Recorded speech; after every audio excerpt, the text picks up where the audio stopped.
Okay, hi everyone.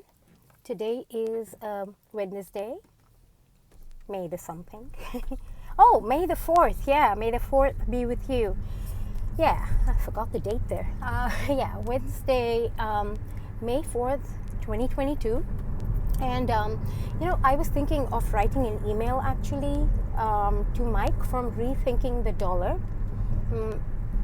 But God alone knows when I'll get to my email.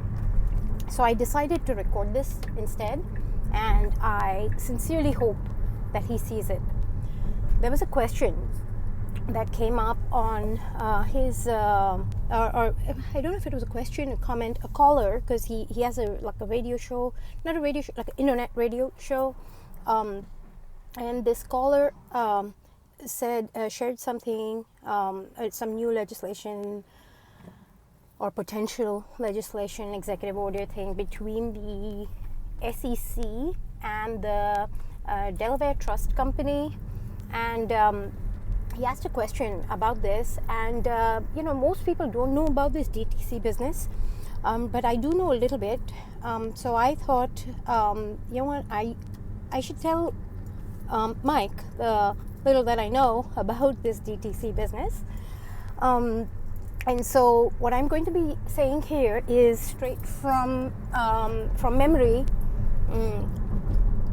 So if I'm a little bit off on names or I don't state legal entities, etc., the correct way, I will actually probably write it up in a pinned comment also. So DTC, Delaware Trust Company, it's a company that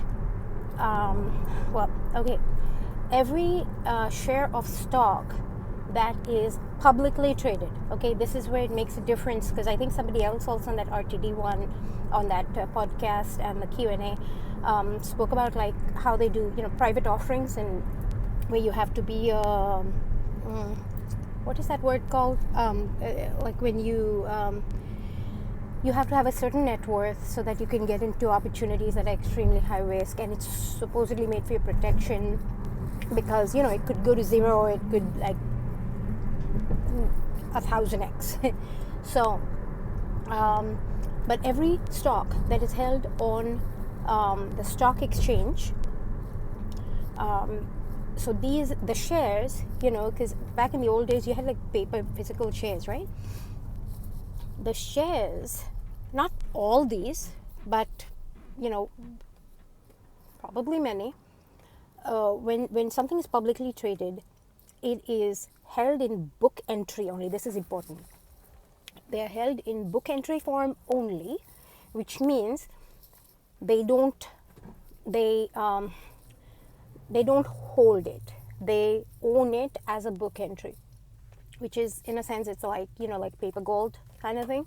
But so they don't own the physical stock certificates of the company that then they could like show up at the company and say, fine, you'll be going bankrupt, like I'm taking these tables and chairs and whatever, the way they kind of show it like back in the old days in third world countries where that stuff actually happens. Okay, so the shares are held in book entry form only by DTC. Okay, that's point number one.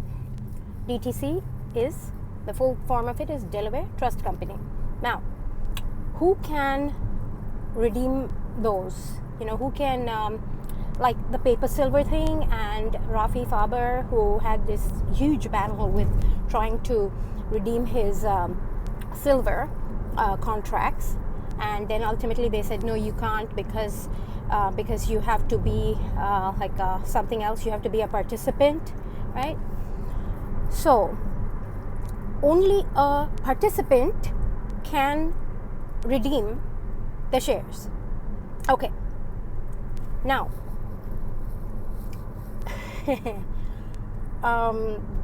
here's a tricky part of it. The participants, who are the participants? The participants are the brokerage house firms, where many of us have our 401ks, our IRAs, and all of that good stuff. These guys are the participants. So they're the only ones who can actually take possession, which means like if something is not tanking, but like if you're like not playing by the rules, like as in the the subscriber within a plan, and you have your IRA and you bought a certain stock and you're like, you know what, no, I want to buy this share, even if right now we're not allowed to buy this share. Well, guess what, you can't do that, because or if like I want to take ownership of this because I don't want you to just dump it because it's now off the exchange.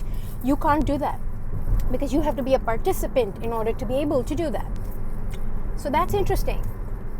And what is your role in this, right? Like, we the people who have these 401ks and IRAs and all that, what is our role? What is our title in that? Or I don't mean title as in like house title. I mean, what is our like roles and responsibility type of designation within this whole setup? We are the beneficial owners. Now that sounds really pretty, doesn't it? Beneficial owner. Huh. Beneficial. No. But when you find out what the other owner is, you won't want to be a beneficial owner. There's a beneficial owner and there's a legal owner. And by calling us beneficial owners, they're telling us very nicely in their nice little American metaphors and euphemisms, as George Carlin used to say, they're telling us that we actually don't own it, because we're not the legal owner. We are only the beneficial owner. Now, what is that benefit that we get? So if a company pays a dividend and this and that, we get the benefit of that, right? They pass it through to us. That's the benefit. Okay. So there's more. But wait, there's more.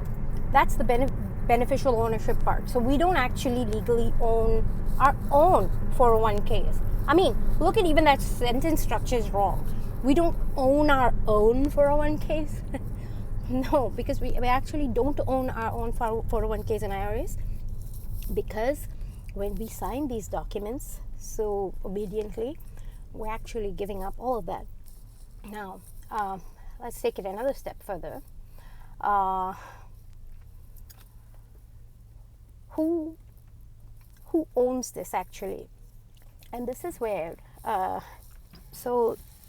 again, these are not owned by, but this is a nominee, okay? Who are the like controlling interests who actually like do stuff on this? Cede and Company. Cede and Company is a separate legal entity, a separate legal person from Delaware Trust Company, and separate from Delaware Trust Company participants. However, Cede and Company is comprised of a certain employees of Delaware Trust Company, and they may be in this group also, but they are legally separate. So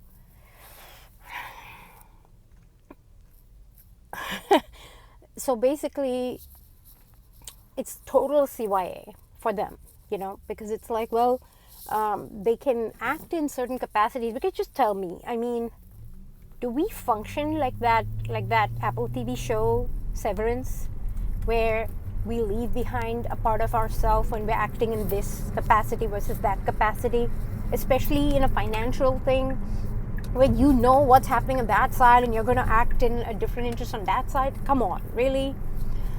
However, from a standpoint of getting sued if something goes south, they are separate. Okay. But wait, there's more. Now, how do these, these owners or the people, this trust, right? I mean, they have people where employees, they don't, how do they pay these employees? They pay these employees by selling off some of those shares, the actual shares, right? Which they have on book value. They have, book ownership of it by selling off some of those from time to time to pay themselves.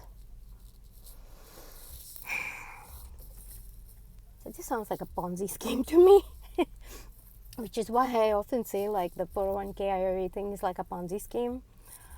Because it's like, it's fine as long as you have inflation and as long as you have a lot more people contributing to the pot. But if that's gone, you're screwed. You see? And pardon me, Mike, I know you're very Christian and you probably don't use the word screwed, but I think I'm allowed creative license here on what's really going on.